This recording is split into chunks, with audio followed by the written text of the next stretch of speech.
And we're off, I think.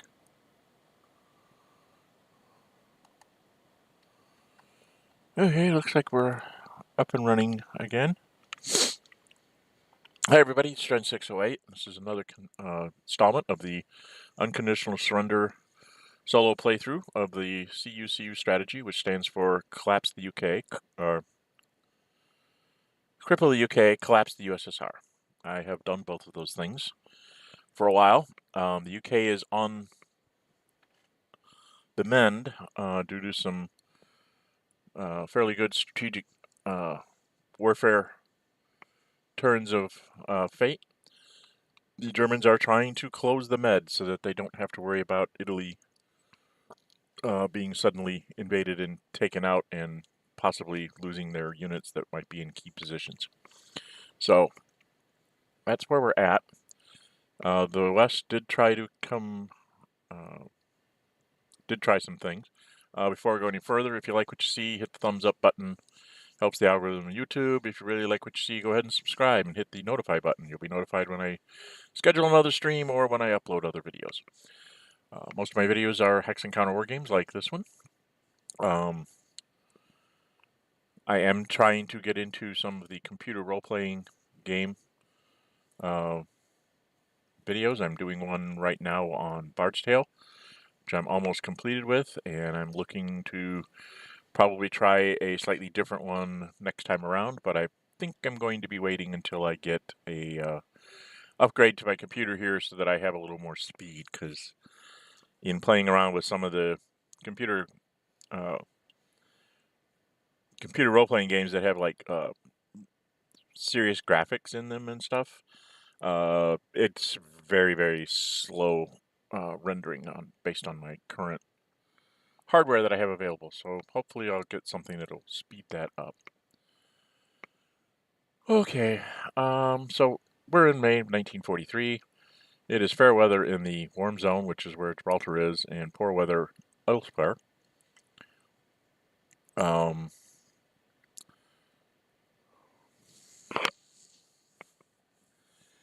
Yeah, I seriously am thinking with the Germans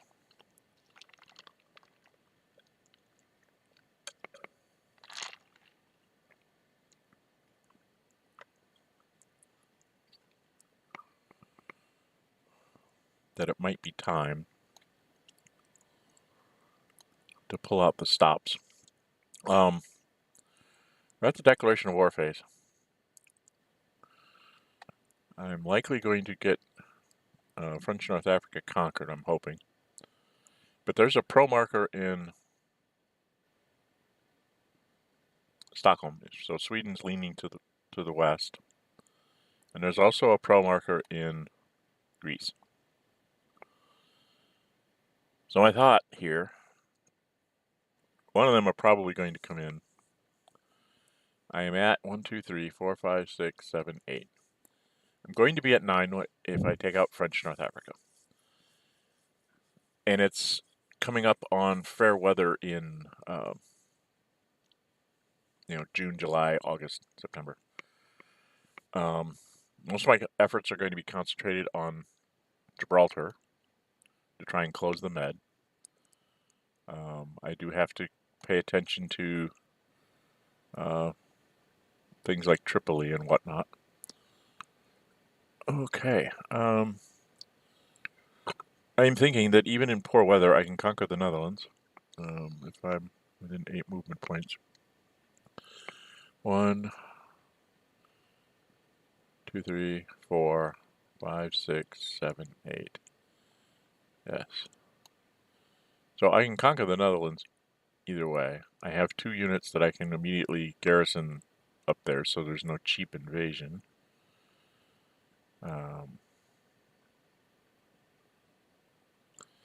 And the reason why I'm thinking about conquering the Netherlands is because then I can remove a pro marker here, and I conquer French North Africa.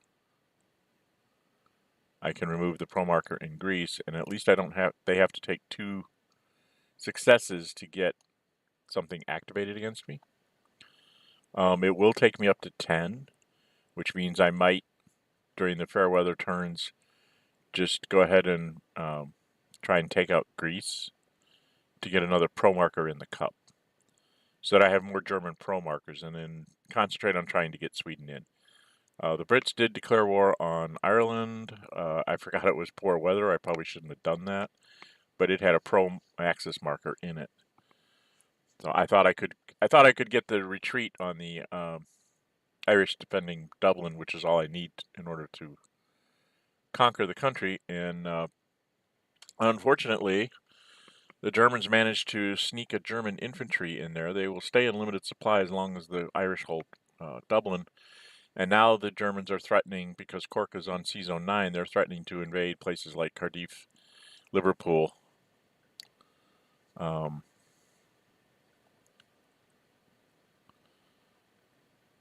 So the British are going to have to do something about that.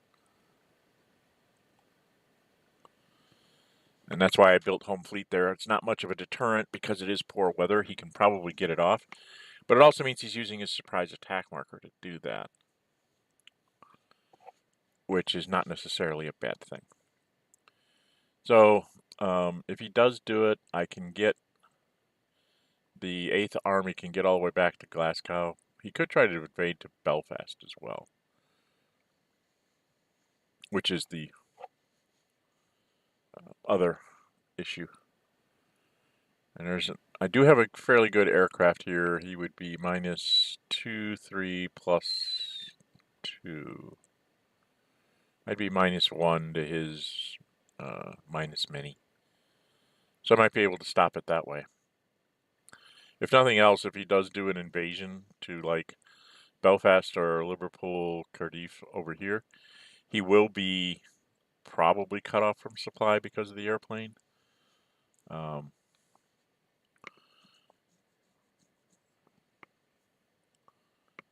So it won't be a very long-lived invasion, but it will be something that I have to deal with long term. Okay. Because the idea is I would intercept once with the home fleet, probably in the invasion hex, just to make sure he goes up to 6 sorties, and the aircraft would do the other one at sea. And if I get him at sea and stop the invasion, great.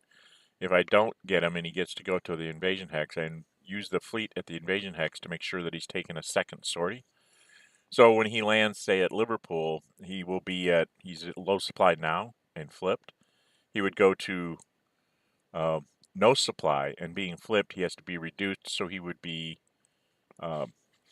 removed from the map, and then I just retake my cities. So the invasion is there, but it's not a serious threat. It's just an annoyance. If you ever can get this guy up flipped over, if you can get supply through on this guy, then maybe I have a problem. So I have to think about that with the Germans. Okay. Declarations of war. I think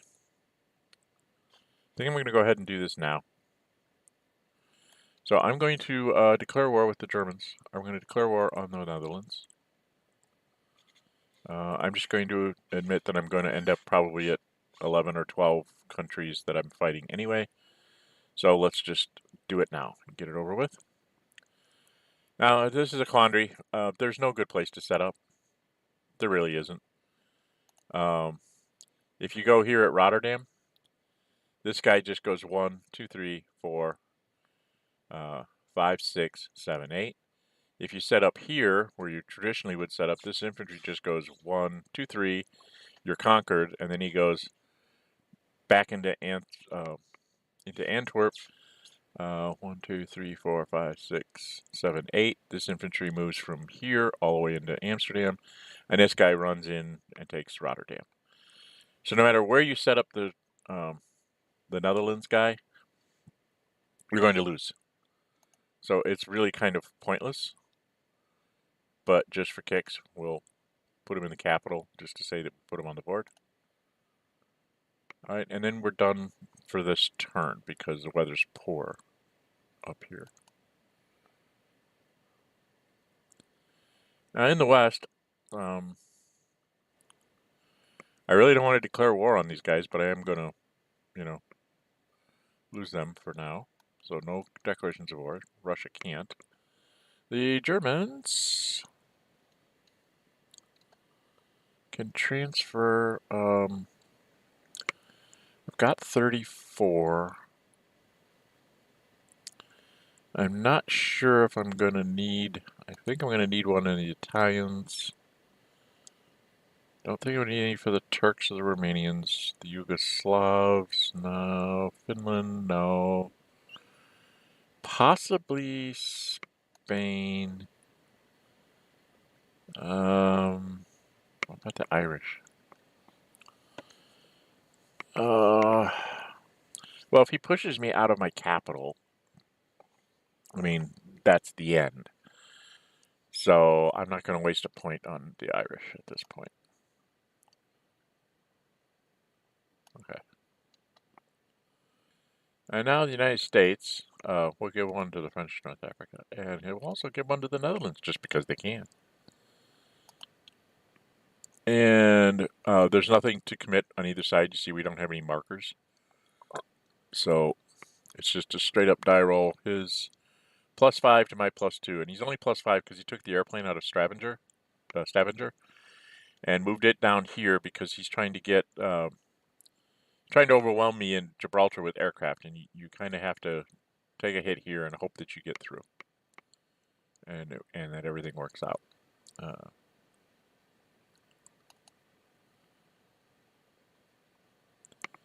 And Germany did not lose a factory, and we got lucky. We rolled really high. They rolled fairly low.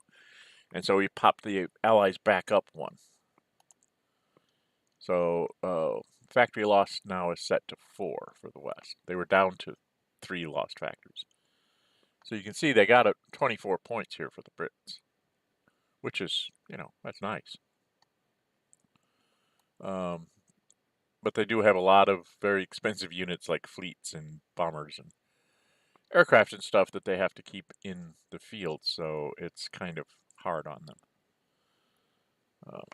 If they can clear out Ireland, then they can just like concentrate on their bombers and keeping their fleets up and just hanging on at Gibraltar as best they can. That's why we use at Gibraltar, you'll see that the West is trying mightily to use the American fleets here because it doesn't drain the British economy. They do have to do something about, they have to have a British airplane to try and help defend Gibraltar, which means the Germans have to counter it. But the Germans don't have to counter that American aircraft because it can't defend at Gibraltar. It can help with the supply routes and stuff like that, but it can't really defend at Gibraltar. So you're kind of okay at the moment with the West. It'll take some doing for them to get through the aircrafts and bang up all the fleets. Okay. Where are we? Strategic movement with the Axis. This is a quandary for me because my initial plan was to grab this dude here and put him in Tripoli.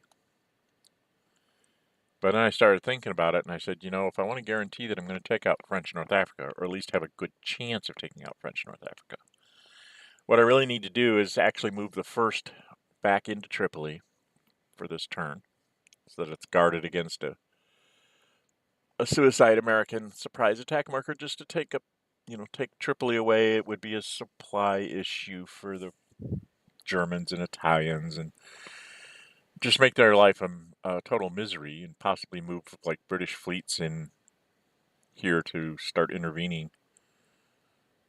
So instead of stopping at Tripoli, I'm actually going to put them all the way up here.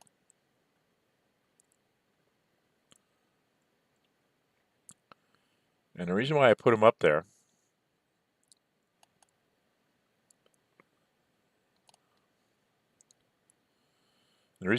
here is because if the Allies wanted to, they could have taken the American task force and sent it to that, either that space or this space. They could have put it somewhere where I don't get an isolated attack on Tunis. Okay? which means then I have to start trying to do maneuvers and things around the Americans. And once I do that, they could end up in Tunis next turn. And I'm trying to beat them up, and they can bring their American aircraft over here, and then they can actually bring American fleets and convoys in here, let the British do some of the supply out there. And now that if I get an American fleet and a convoy in here, I actually am threatening to, go take things from the Italians. Right now they're fairly well garrisoned against surprise invasions that could possibly conquer them in a couple turns. But by the same token, there are some things that are vulnerable.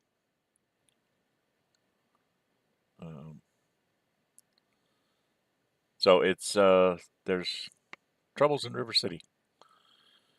With this in mind, the Brits, I mean, if that had been open, I would have moved this American army there and seen what happens. But with that having happened, what I'm going to do is I'm going to, since he doesn't have his, I mean, if he really wants to come to Sea Zone 7 and invade to Plymouth, I think I can contain him. Because I will intercept him out of the North Atlantic Ocean with Force H. Just to try and make sure that he gets at least one sortie on the move. Then he'll have another sortie when he invades. So he'll be at 6 sorties, so he won't be able to supply anything he lands in Plymouth. The only reason why I'm railing this guy up here to Liverpool is because he could invade through Sea Zone 9. Let's assume he just gets through. And maybe I cut his supply, but he can land in Liverpool, move one more, and it takes away 4 production points from me from next turn. If he tries to do something like that at Plymouth, it only takes away 2 production points from me next turn. And I think also leaves him open to some units getting squashed.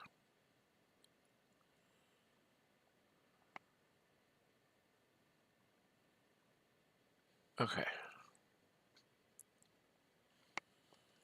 So that's what we're going to do. Soviets, did I have any expensive units to move with the Soviets? I don't want to move the airplanes till they get down to 0 sorties. Then I tend to move them with strategic movement. And I think I'm going to probably swap these guys around in a couple turns.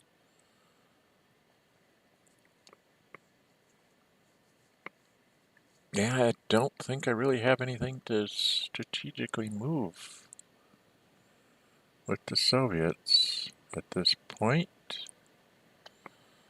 And the only thing they have left to build is their convoy and their airplane. And I won't build the convoy till my November build phase. That's to keep the Germans guessing on whether I'm going to use it in the south to try and retake like Sevastopol, or if I'm going to put it in the north to try and threaten to take Finland. And things like that. Plus, I also want to see where Sweden is, how we do there. So I'm not going to do a strategic move with the Soviets, and we're in the action phase for the Germans. Okay. So let's just get this over with. This guy goes here. The Netherlands is conquered. I can remove a marker. I'm going to remove it from Sweden because I really don't want them coming in as allies.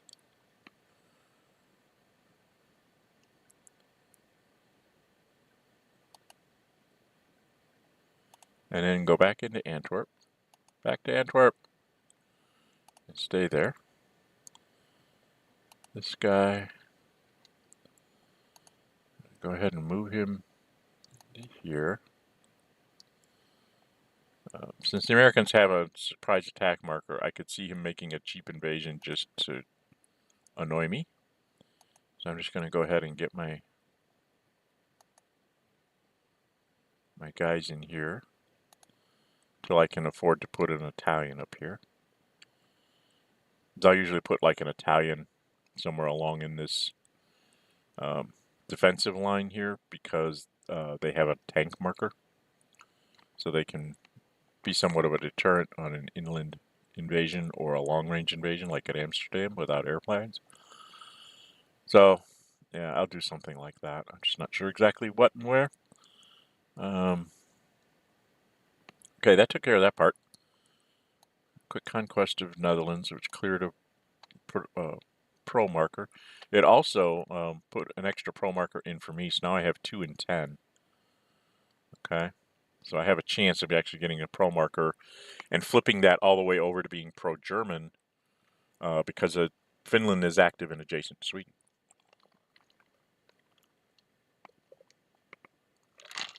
Which is the ultimate goal up there. Okay, so down here, all I need to do is force him to retreat. A lot of people would try to maneuver it so that you can, you know, eliminate him or something. I only need 3 more points on French North Africa, and that can come from just making him have to retreat here.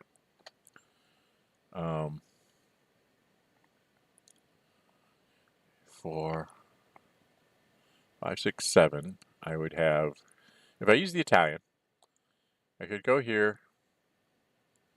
So it's 1, 2, 3, 4. Go here and attack here. I'd be 4.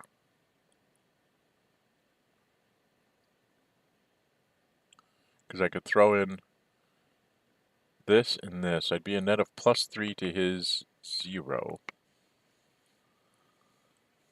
+3 to 0 versus +5 to 0. I think I want to make sure I take it. I'll have the Italians run up the road. So first off, let's not forget to do this. I don't want cheap shots at me.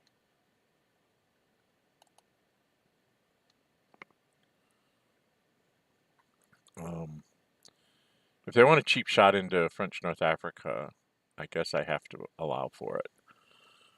Because I just can't stop it. The one thing I do have is I do have decent aircraft sitting on the C-Zone 22. So if he can't do it this turn, well, that's right, he can't do it this turn. Undo this. He can't do that this turn.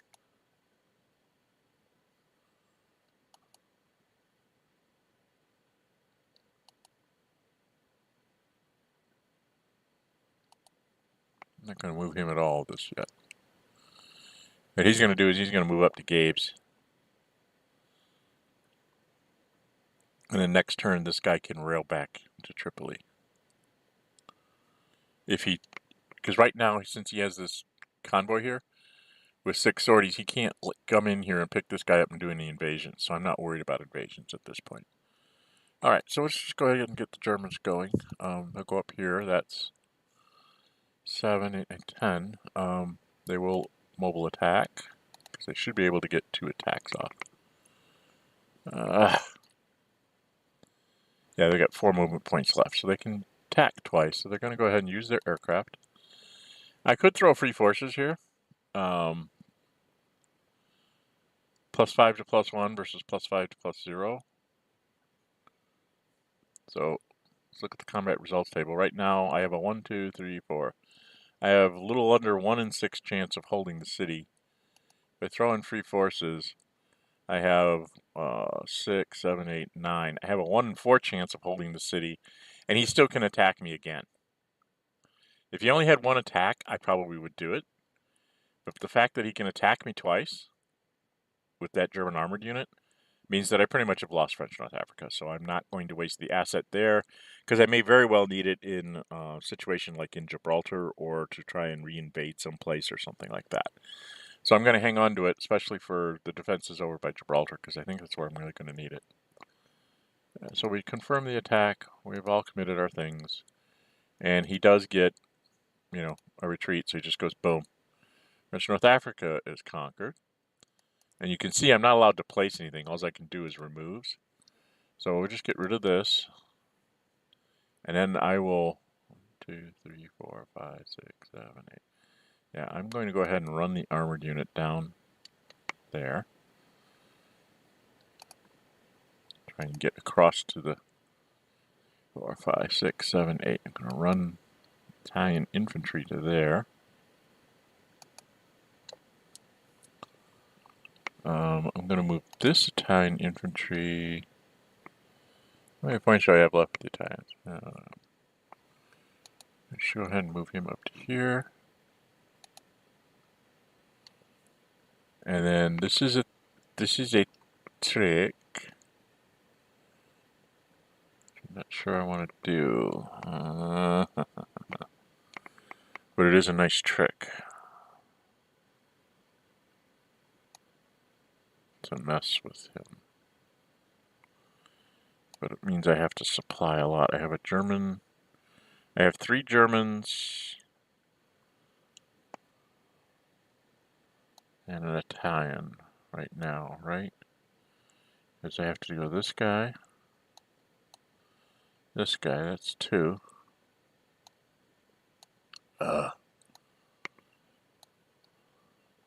3 German. 4 an Italian. Well, I really don't need to keep that Italian in supply anymore. You can go limited supply.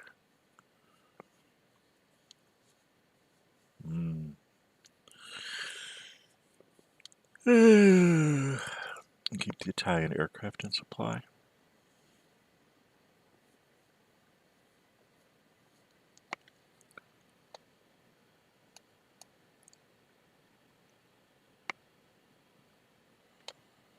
Let's see, 1, 2, 3, 4, 5, 6, 7, 8, 9, 10.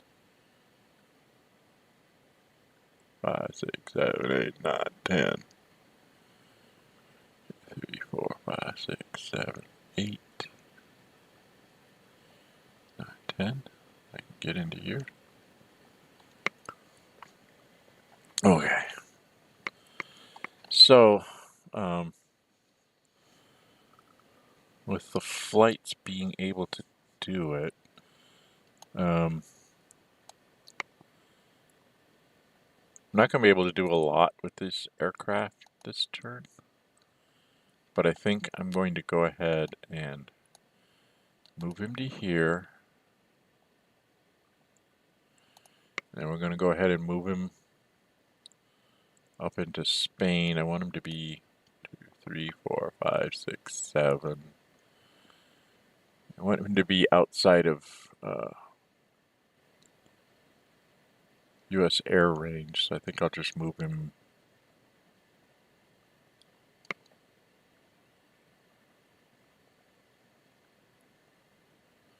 Let's see, 1, 2, 3, 4, 5, 6, 7. So I can get to this line here.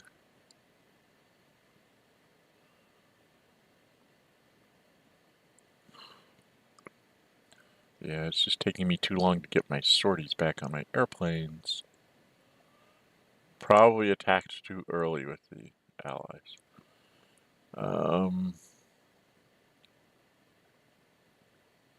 So he's just going to run me up to 6 if I go there, so I might as well go here.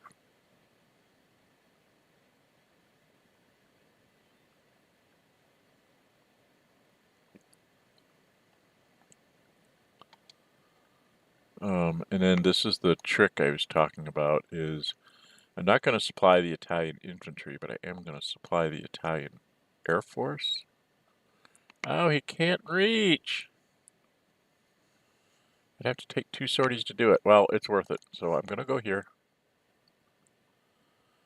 And then I'm going to move him 1 more space to here. What that does is it keeps the Western Allies can't not... oh, yes, they can, because it's not a zone of control. That's dumb. That's dumb.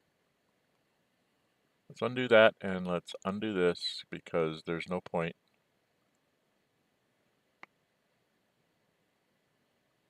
Let's undo that aircraft move. Yeah, let's just put them back there. We're not going to do that. Okay, the one thing I do need to do is I do need to go get a an Italian fleet. So the Italian fleets have got to kind of start getting in the way of things. So they're going to sail to here, and then here. No.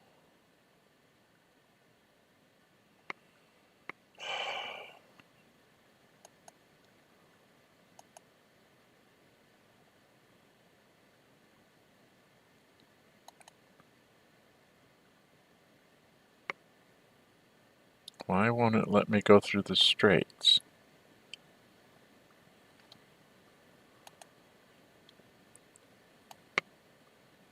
So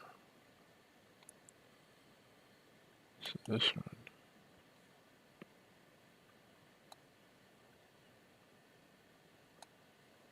Come on, map.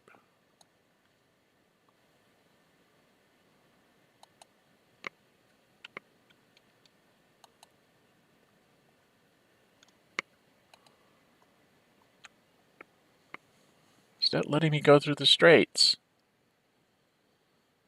He should not force me to go that way.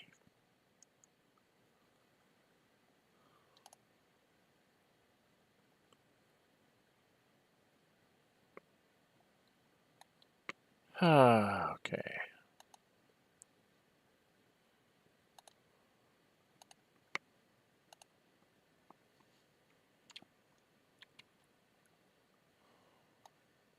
This is disturbing.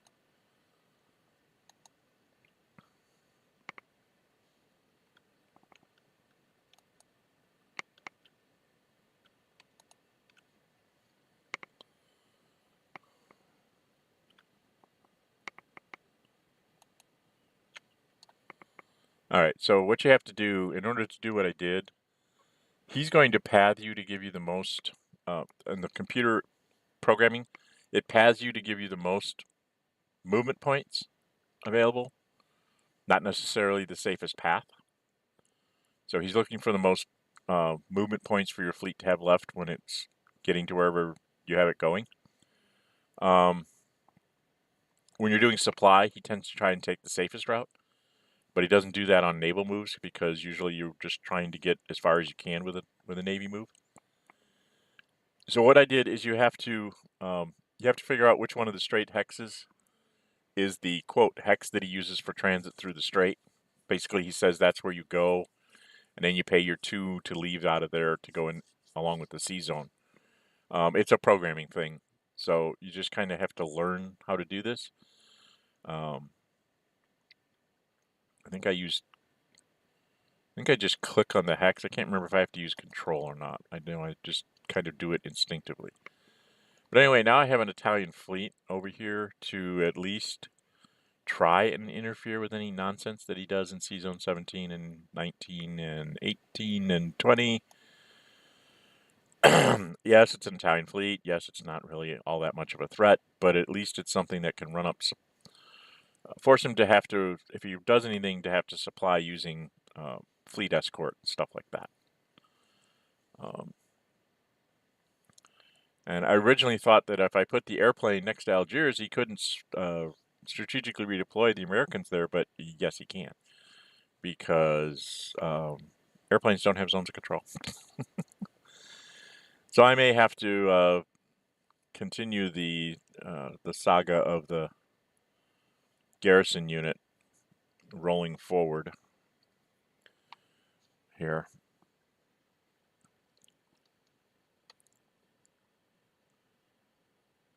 We will see what we will see here. All right. Now the decision's in England.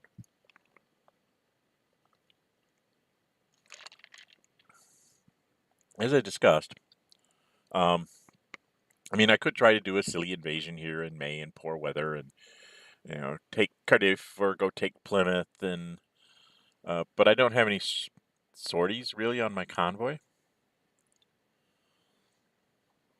And my best chance here is to try and sneak off a supply run here.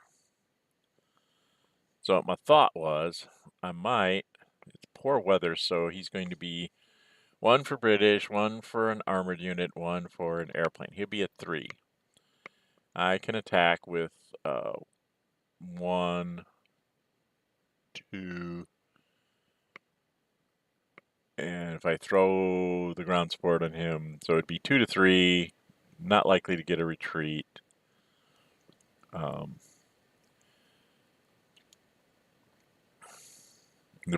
The BEF can't really come into Ireland to try and force anything, so it's just going to come down to the stream mode thing. I think I'm just going to stay where I'm at and see if I can sneak off a supply run. Because if I can sneak off a supply run, then I'll become full strength. And then I might actually be a threat in Northern Ireland of some sort. So yeah, not going to do that. Now down here, we do have fair weather. My airplanes are not in the best of shape. So what I might as well do is just keep the pressure on the British. I'm just going to go ahead and pounce on that airplane right away. Neither one of us have very good odds. Where's my mouse? My mouse goes traveling elsewhere. So we're just going to, probably going to be a +1/+1, yeah. And then we'll do it again. And what we're doing is we're just trying to keep that airplane from being able to, like, fly away and him bring in another one. Somehow. We just want to keep that one at 6. Since he's going to counter-air my air anyway, I figure I might as well just make sure that the air that I want to have sorties on it does, which is that British one for right now. And then we need to replenish our airplanes over the next couple of turns here, and then we'll start playing shifting games where we can try and get 3 German aircraft with decent number of sorties to be able to start taking this stuff on. Okay, it is fair weather. I could attack him. Let's see, he'd be 4, 5, 6, 7. I'd have to fly an airplane down to get more, so I'd be 6 plus 6 to his plus 3. And I'm halved, so the best I can get is a 6. And the worst he can get is a 4, so I'd need basically a 5 or a 6 and him to get a 1. So what is that? 2 and 6 times 1 and 6 is 2 and 36. 1 in 18 chance of flipping him. And he'll still be in supply and can use his... He has enough points to do it. I have 25 points left. I've got at least 4 airplanes and a convoy. That's 15.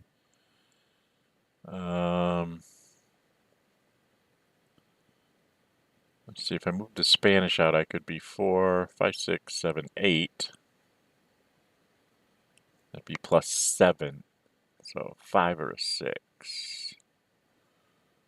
Actually, even a 4. 4 plus 7 is 11, halves down to 6. 3 plus 7 becomes a 5, which means I can't hurt him there. So then I would have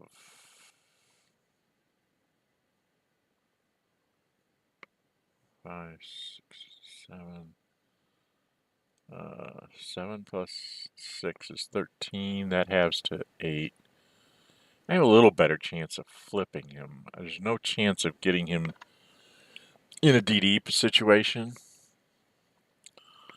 But yeah, maybe we'll try that. Okay, so we're just going to go ahead. Let's see how this works. I'm not worried about major counterattacks or anything. I'm going to go ahead and do that.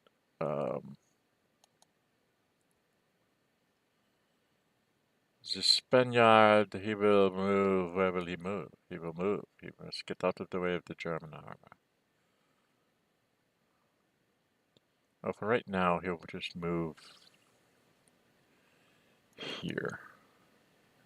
Because I don't know what to do with him. I probably should go put like a real Spanish infantry in Gortina. Why don't we do that? Let's move the first up that way.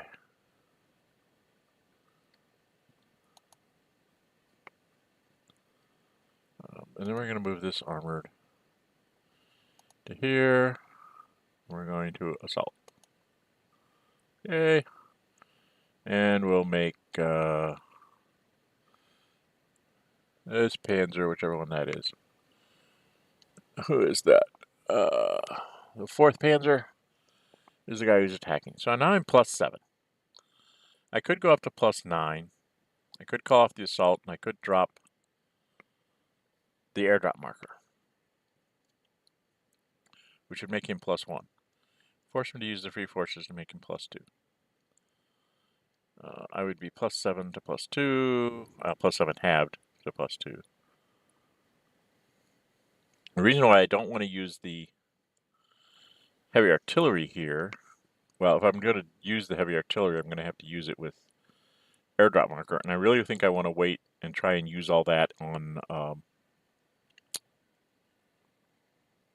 either a second attack, if I get somehow fantastically lucky and get the split here, and flip the Brits, then I will drop the airdrop marker and attack with the infantry unit and the armored and the tank unit and the heavy artillery. I will fly an airplane down here to shoot, to get me an extra sortie, and so on. So, yeah. I have to win the first combat with a ridiculously good split in order to pull this off. It's not worth it to put it in there yet until I have better aircraft, because the real way to do this, what you really want to do, is you want to get off one of these kinds of attacks where you can flip him, but you want to have it isolated so you get an extra +2, and if you can flip him like that and then cut him out of supply, then it's a lot easier to deal with him next turn, because he's like -3 or something like that, and then +1 for British, +2 for armor, -2 for being flipped, -2 for being out of supplies. That makes him a net -1. So even with pluses from airplanes and whatever, you have a fair chance of getting that one more DR. And since he's flipped, he would be eliminated. So we're just going to take a pot shot here. Like I said, I need to recover my airplanes and come in with a little bit more force here, and hopefully get him into a situation where I can isolate him. So let's confirm this. The British are looking at the same thing. It's +7. So at best they can get a 13, which halves down to a 7. So I need to roll a 1. And he needs to roll like a 5 or a 6 or even a 4, I guess. So he needs a 3 and 6. I need a 1 and 6. So that's 3 and 36, or a 1 in 18 chance that he flips me. I think I'll take the chance. So we'll see if this was foolish or not. And it's no effect. Didn't roll high enough. And I didn't roll a 1 with the West. So, and then that's it for the Germans. They're basically done. They don't really have anything else to do. They don't need to move in the east yet. Like I said, there'll be a couple of turns when I do some massive moving in the east. I got to try and see what my situation is going to be in the west first. And I think that's what we're going to do. We're just going to call that a done. Skip that. I'm not going to skip the declaration of war phase because I may have to. Alright, and then we supply all without a convoy because we got some convoy things that we got to do. And what we're going to do is the most important one, the one that matters to me most. So we're going to supply here. We're going to go through here to here.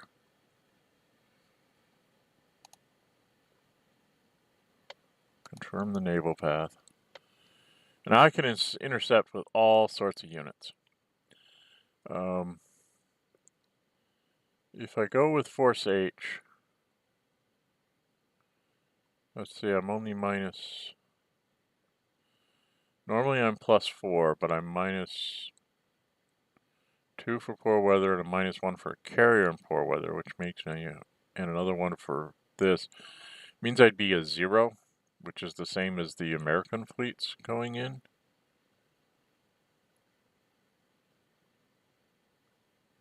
And he does not have a surface action marker, so I think I'm going to hit him with the American fleets first. So 0 to -7.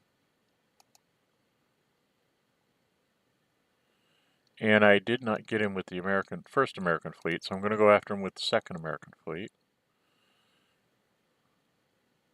Trying to make sure that he stays at limited supply so he can't be flipped. And I got it. Okay. This was the most important thing, was to make sure that he's not in supply.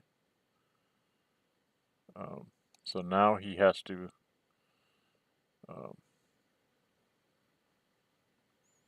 I can't supply to Dublin.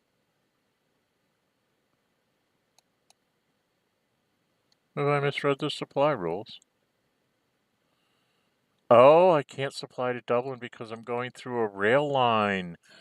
Oh, I was so stupid. Oh, that was dumb on my part. Oh, was that dumb on my part? Dumb, dumb, dumb, dumb, dumb, stupid, stupid, stupid, stupid, stupid, stupid, stupid, and stupid. Oh, okay, that was dumb.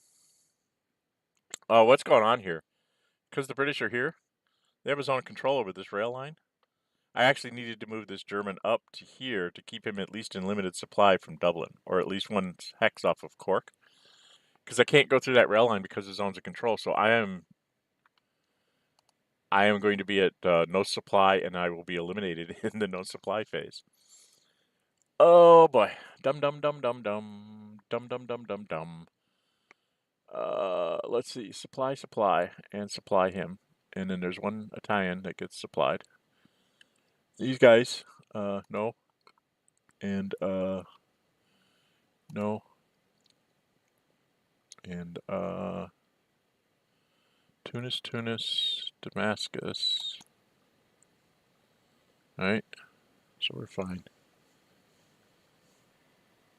Now I need to keep the Germans in supply because they're and this one Italian infantry because he'll help advance the charge, so to speak. Okay, supply all them.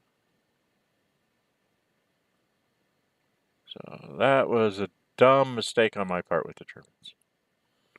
The West is like, well, thank you. Okay.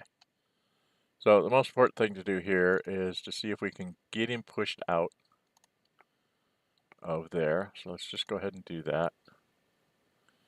We throw in a tank, we throw in the airplane, so we're in that +1. I want to hang on to Ireland for a while, so +1 to 0. +1 to +1.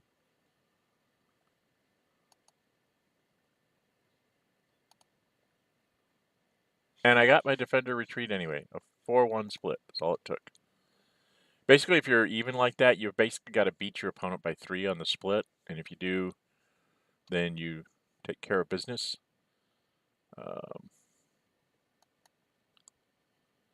So yeah, we'll just go and conquer that. Ireland is conquered. And you notice that there's no political actions available for the British. Okay, because there's nothing adjacent to Ireland, and there's no pro-axis markers anywhere on the board. So the British don't get anything other than they do get one more in the cup. So now the cup's getting kind of crowded. There's, 3, 4, 5, 6. 6 no events and a bad thing. So that's 7. And then there's 8, 9, 10, 11, 12. And out of that 12, both sides have, well, the Germans have a 3 and 12, 25% chance of getting a pro marker or political success. And then after the Germans pull, it'll be 3 and 11, unless they pull one of those successes. The political success, it'd be either 2 or 3 and 11 for the Allies to get a pro marker. Although I don't know where they put the pro marker because I don't think they have adjacency anywhere. I guess they're 1 sea zone away from Portugal, so they could put it in Portugal. But they can't put it in Vichy because they're not... Right? They're not, no, they're not 1 sea zone away from anything in Vichy. No, they are not. So they can't put it in Vichy. And I think all we got left is Greece and Vichy. I think I can, maybe I can put it in Greece because I'm still considered one sea zone away from Crete, even though I don't own Egypt. I don't remember how that works. I think that's what it is. So I could possibly put a pro marker back in Greece just to be annoying. But I think basically all we have left is Greece, Portugal, and Vichy. They're the only 3 minors that are left. Okay. So, now I have to think really hard here. 1, 2, 3. 1, 2, 3, 4, 5, 6. Well, let's just click on this American, see how far he can get. How far can he go? Can't really get all that far.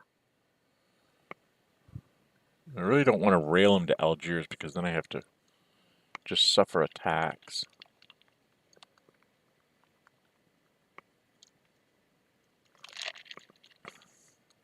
But I might want to.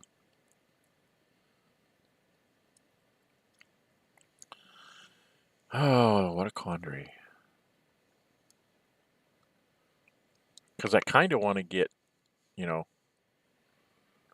over here where I can maybe make a difference in slowing down the German advance.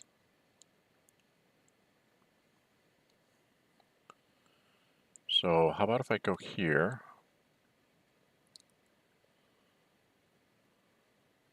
I'm not sure if this is a good move or not.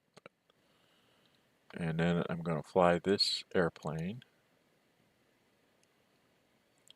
to Iran.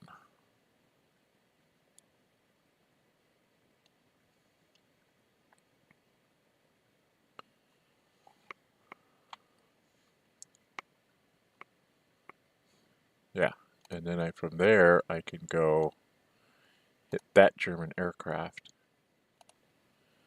and we blow him up, make him go up to 6. Okay. So most important thing here for me is try and keep the German aircraft as chipped down as possible, because that's the thing that'll screw up my supply and allow him to do things. So,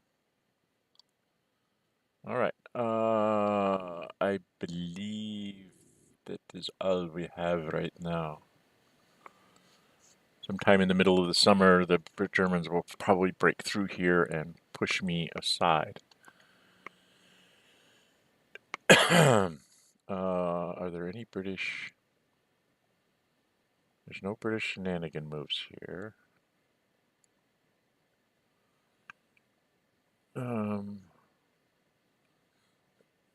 I can't. Oh, that's what we're gonna do. Since he's at 2 sorties and this is poor weather, we're going to have the Americans come flying into here, to here, to here, to here. Confirm. That's what I'm going to do. Now, the Germans are +2 for German, -2 for sorties, and then -2 for the weather. So they're a net -2. Which means they need to roll a 5 or 6 to stop the Americans. And they're at 2 sorties. And if you remember what I was talking about, I actually need to get my sorties set up here to getting ahead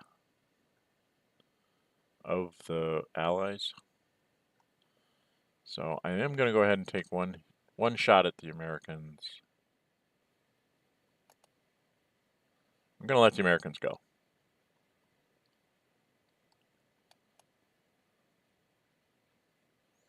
Actually, let's go ahead and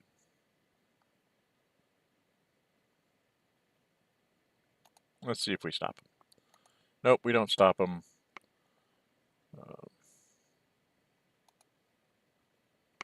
And we're done.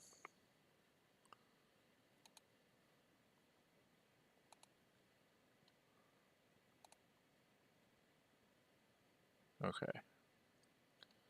And now the Brits will try and come in.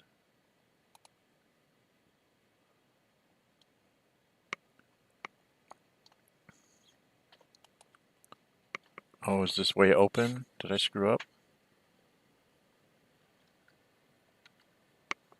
Oh, what's that? I don't want to do that. I want to open up my chat. Trying to move my thing here.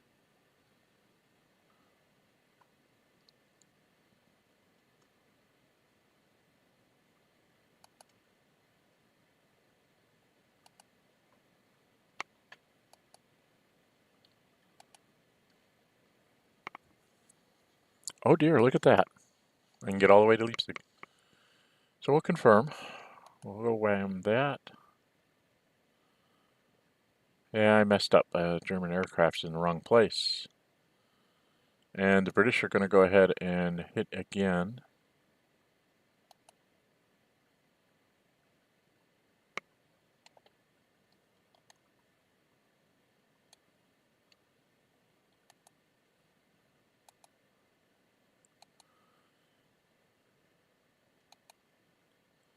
They can hit Berlin.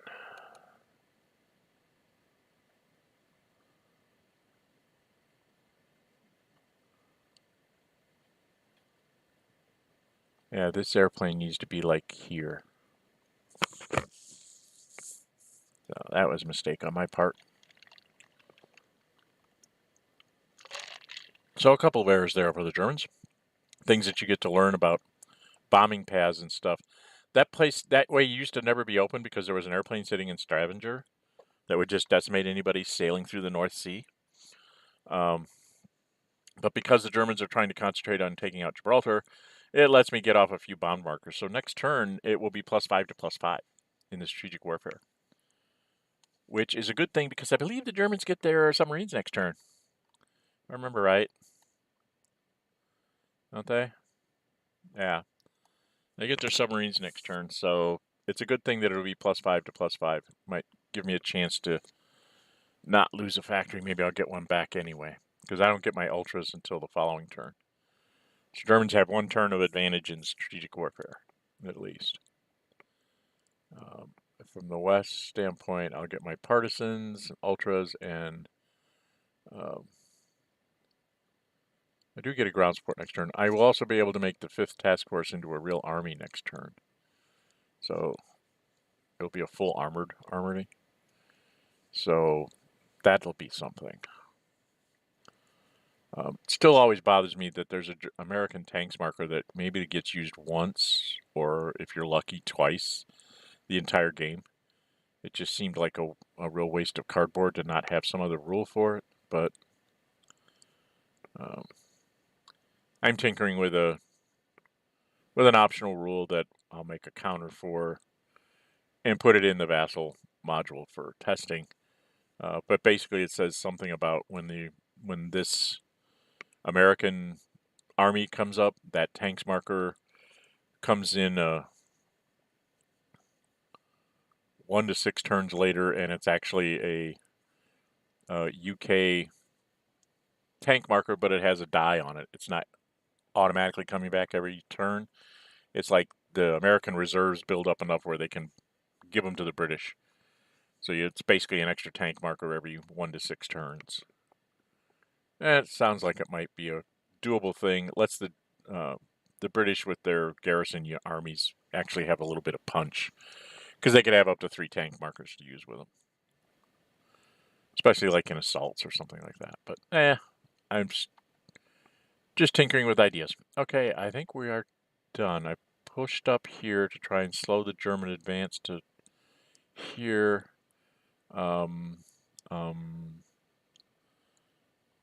I've taken Dublin. This guy's going to die out of supply because he's at no supply and flipped.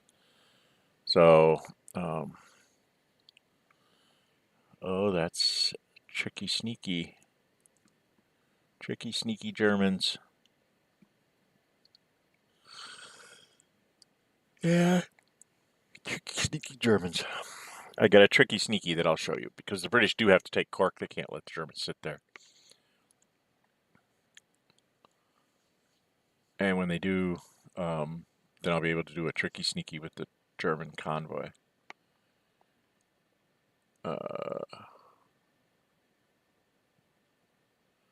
Oh, and then the other thing I wanted to do is I wanted to go ahead and move the 8th Air Force.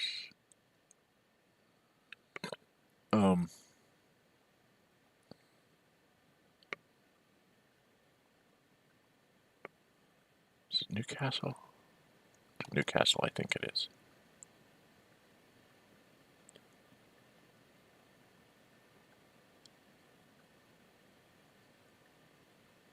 Or is it? I don't know.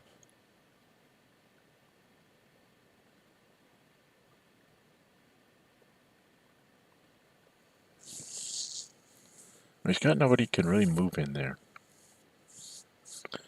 Yeah, I think I'm happy. I think I'm happy where I'm at. Alright, so World W say we're done. We will not skip these things because... Oh yeah, we'll skip the voluntary elimination phase. I'm not going to eliminate anything this turn, I think. Yeah. Sir,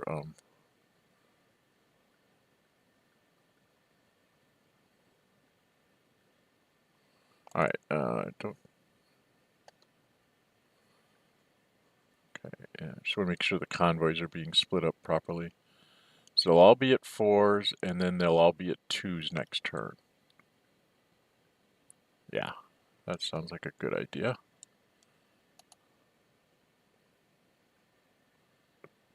Keep all my guys there. Okay, the Soviets...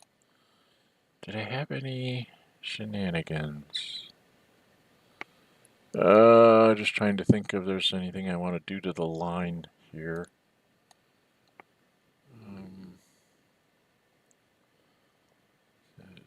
Two armored units adjacent to each other, that's usually not a good idea. So I probably should move one of these armored units like up to here. Yeah, let's move you up to here. Probably going to move him into that gap. Or do I want him in there? Maybe I want him in there. So let's move this infantry. Yeah. I'll put an infantry there so I can turn him into a guards unit, I think. This is just all,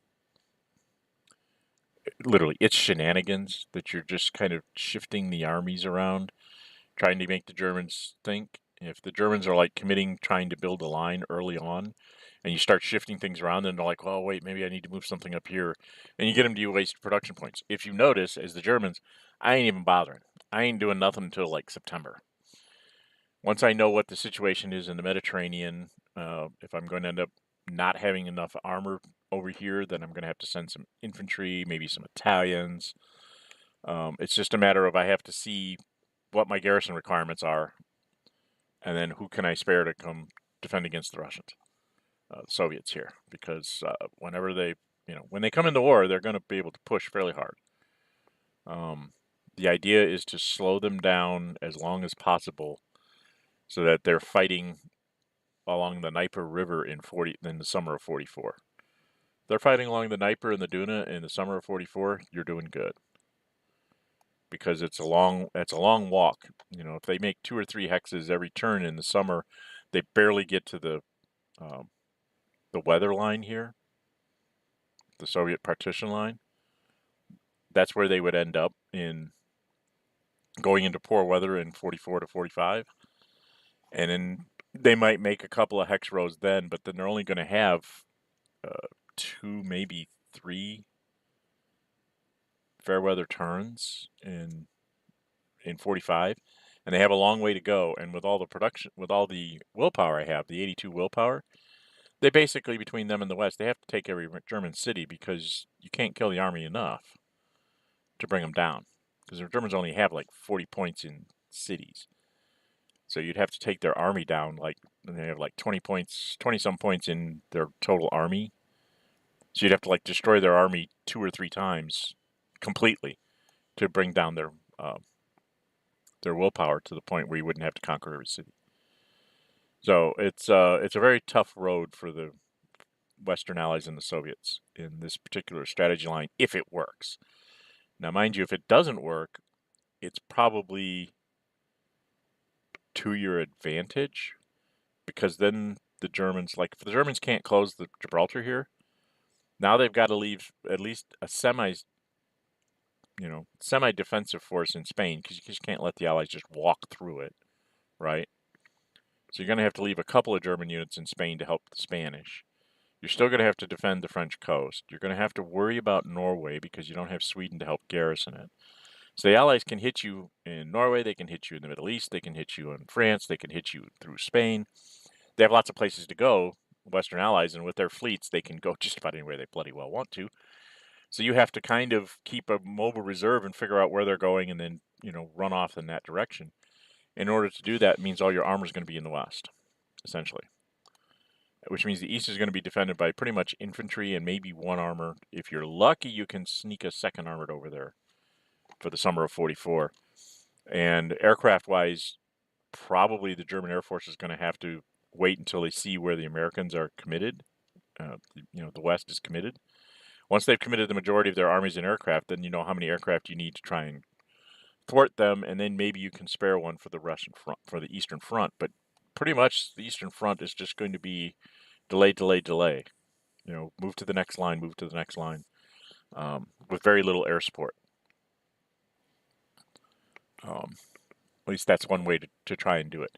The other way to do it is you overload the East with aircraft.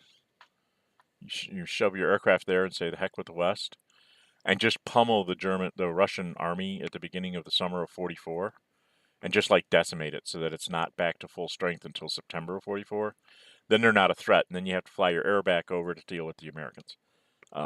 That's a little more risky because if you don't win that battle in 44 in Russia, wherever you are in the line here, if you don't like eliminate several of his, like 4 of his armor units and several of his guards infantry and maybe a couple shocks, I mean, you basically have to just go all out, huge offensive, destroying anything that has offensive potentials. You're not worried about the regular infantry. You're worried about the shock armies and the tanks, and maybe a guards unit that's available, infantry unit. But you need to take out 5 or 6 of those units in order to destroy their offensive potential on one front. That's hard to do in 44 because they have aircraft. You'd have to bring over all your aircraft, and you have to have your armor over here, which means the West is only facing your infantry and minimal aircraft, and that is a recipe for disaster. The West can be in Germany by the time you're ready to come back and deal with them. So I think concentrating the majority of the Air Force against the West is probably the thing to do. But anyway, for the Soviets, they really don't have a lot else to do. I mean, they wanted to switch a couple units there. I might end up switching this armored up farther, but I really kind of like him where he's at because it kind of makes the Germans have to do something about this. Otherwise, he just runs around and starts cutting things off.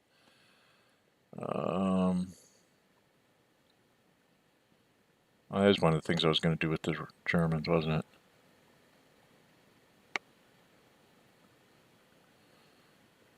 Yeah, see, I have another infantry here that I was going to march over to get down here to help defend Sevastopol. Or not Sevastopol, but Irzum. Defending in Turkey. I have to get around to doing that. I gotta remember to do that, it's my problem. But right now I only have 1, 2, 3, 4, 5, 6, 7 German infantry over here. I'm going to have to raise that up to more like about 12, along with miners. So right now the miners are sitting here for the summer of 43. The threat of Greece coming in and just running rampant around behind me is annoying enough. So I'm thinking I'm going to need to go, probably, since I went and took the Netherlands, I'm going to be up to 10 anyway. I probably will take out Greece, simply to get it over with. And just, not deal with this anymore. I might give the West Crete at that point, but I don't care. Because if they want to base all the way into Crete, then I'll just play supply games with them, with the Italian fleet.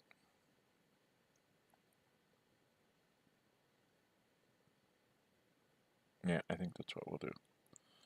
Boom, boom, boom, boom, boom, boom, boom, boom. I think we're done.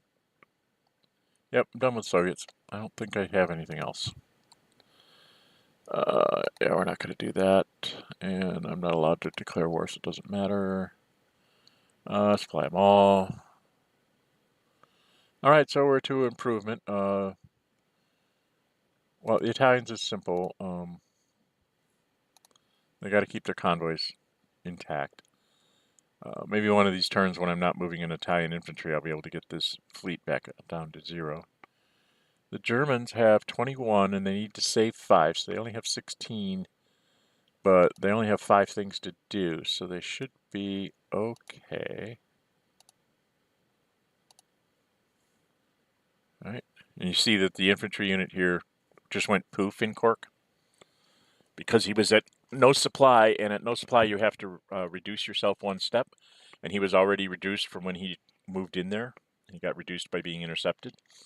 So, yeah, I just lost a German infantry. Didn't lose a will point for it, but I just lost a German infantry for no real purpose.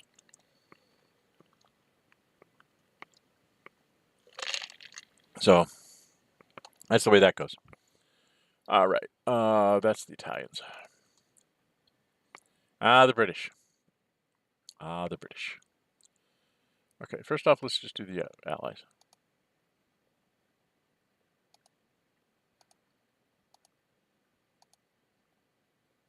Come on, Americans. All your stuff, just do your stuff, it's done. Now I have a quandary. Quandary. Do I build up the British? You know, spend a bunch of their points. They got 22. 4, 8, 13, and 9. I can bring everybody down and have no points left. Or, knowing I'm going to be down a factory next turn because of the strategic warfare, I'll be down to 22. Or I can just say no thank you and go ahead and rebuild my surprise jet. That's an interesting little quandary to be in. Blah. I don't know what to do here.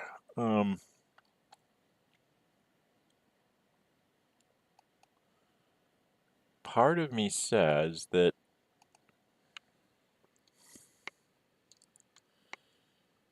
I fall behind on the sortie game if I do that. You know, if I don't go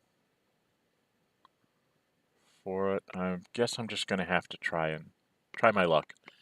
No, we're going to go for everything. So we're going to do this 4, 3, 3, 4, and 5. And we're going to go ahead and threaten this. This is sort of a passive threat. Now I have the threat of this guy just running in here and grabbing Tripoli for a turn, just to make his life miserable or whatever. So he's going to have to intercept me with his fleets and stuff. So I'm threatening getting myself into a position to actually do something to him. And so he's going to have to do something himself. Okay. I'm done with my improvements. And then the Soviets, they do their airplanes. 3, 6, 9. And I cannot do this one. All right, I can't do that guy because I need to save. I want to save for the Diplomacy Cup, so I'm done. But I have 3 airplanes that are at 0 now. And then I can, next turn, I can build the other airplane and start bringing those 2 down. Then you'll see me use strategic movement to get these airplanes to like the front lines. You know, like this guy will move all of 1 space to like here. This guy will move probably up to here. I've got 1 at the front line here. The next one, when I build it, I'll probably build it in Rostov. And then just kind of, that'll be the look I give him. Okay, I'm done. I'm not going to upgrade anything. We've discussed that before. I'm not going to build that airplane, as I just discussed. I want to be able to play in this cup. So the Germans are feeling a lot more comfortable. 6, 7, 8, 9, 10, 11, 12. There's a 1 in 12 chance they pull the political failure. So they're feeling a little better on possibly getting a political success here. And they pulled a no event. Same thing with the West. It's 3 and 11 that they get something good going. So they'll go ahead and pull. And they pulled a no event. Now the Soviets have to think about this. If they pull a political success, it don't help them. There's nothing they can do with it. If they pull a political failure, they can't do anything with that. And they would just cut down the other guy's chances if they pull anything there. So they could just throw in the 2 no events to keep the odds the same as they were last turn. Or they could try to spice it up and throw in an extra political success. But we're playing for the win here, so no, we try to dilute the cup. It hurts the West some, but it hurts the Germans more because they're 4 and 12 instead of 4 and or 5 and 12 or whatever. So that's that. All right, I've been going for about an hour, a little over an hour, so I'm going to cut this here. So that was May of 1943. Yeah, things are shaping up the way they usually do. The British are in a position to threaten certain things, but I think depending on what happens down here in June, I may just remove this this British aircraft and try to swap in another aircraft from up here in Belfast. Maybe do a swap here in a turn or two to get a fresh British aircraft in there and rebuild that one up here in England so that I don't have to keep doing this. There comes a point here where I'm getting to the point where I really need to try to not do stuff with the British for a turn and build my surprise attack marker. I definitely want to have it for 44. It'd be nice to have it in 43. What do we got in the U.S. still have a surprise attack marker, and I have my free forces. The Germans have both submarine surface action, their surprise attack marker, and their airdrop marker, and their heavy artillery and their tanks marker. So they have the capability of pretty much doing whatever they need to do. I don't think they can get off a decent double attack here. I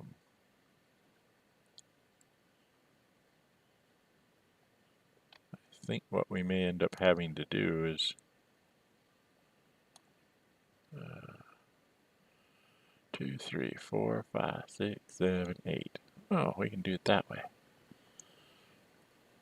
Okay. So what we may end up doing is railing this German aircraft here to the east, and then shuffling one of these guys down. 10.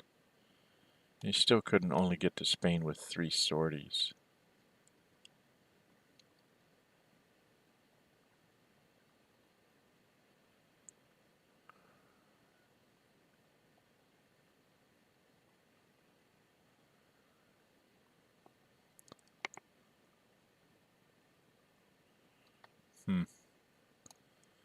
Well, that's not very nice.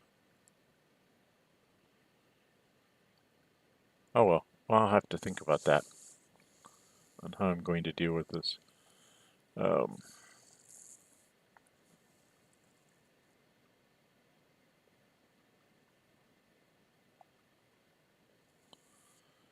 may just move up on the Americans and not attack them this turn.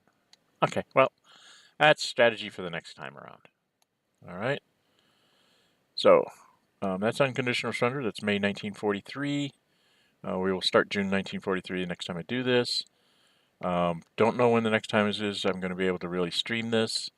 My schedule is getting really, really wonky right now, and I am not getting a whole lot of views and things from these. So I may have to go the route of just trying to record these when I can offline and then just publishing them afterwards rather than having live sessions like this. Please let me know what your feelings about all that in the comment section. But like I said, not getting a lot of audience right now with everything else that's going on in the world. So I may just revert this to making recordings and posting them up to YouTube. Gives me a little bit more control over what I'm doing in each episode as well. All right. Well, just so everybody can see that I really did do it, I am going to save the game. Excuse me. There you can see it. USC 53 declare war. So I have saved the game into a folder somewhere, download folder. And then that's it. So until we meet again, stay safe and bye-bye.